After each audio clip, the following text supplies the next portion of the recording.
Dear student, SJS welcomes you in this video.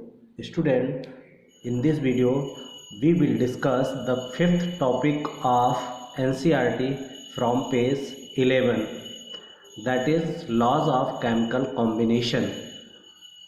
The combination of element to form compound govern following rules or laws, that is called laws of chemical combination.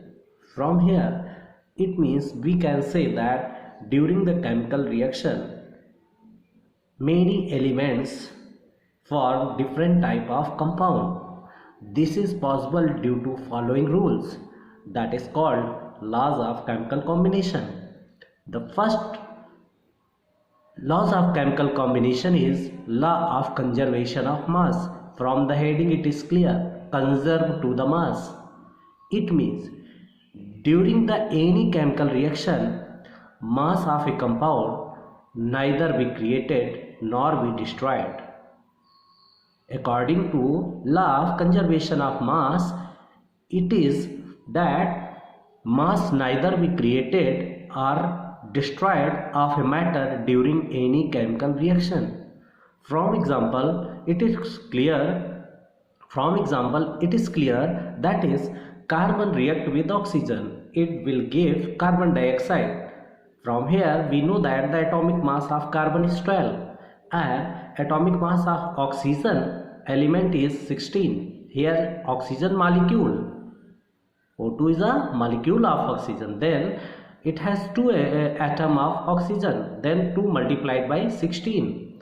From here carbon having 12 and oxygen again like this 2 into 16. From here on calculation 16 into 2 32, 12 plus 32 it will give 44 AMU atomic mass unit, and here on calculation we also get 44 AMU. It means during the reaction when carbon react with oxygen gives carbon dioxide. In the formation of carbon dioxide it also having atomic mass 44 AMU and here also has 44 AMU. It means mass always conserved in compound while it converted into another form.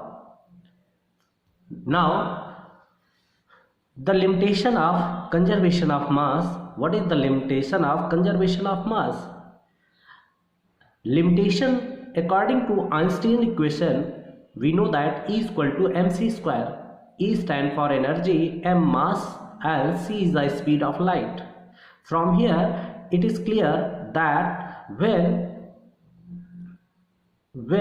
nuclear reaction takes place in nuclear power plant, then the energy of a fuel converted into velocity of light. It means some energy converted into light and some energy converted into sound. It means here the mass is not conserved.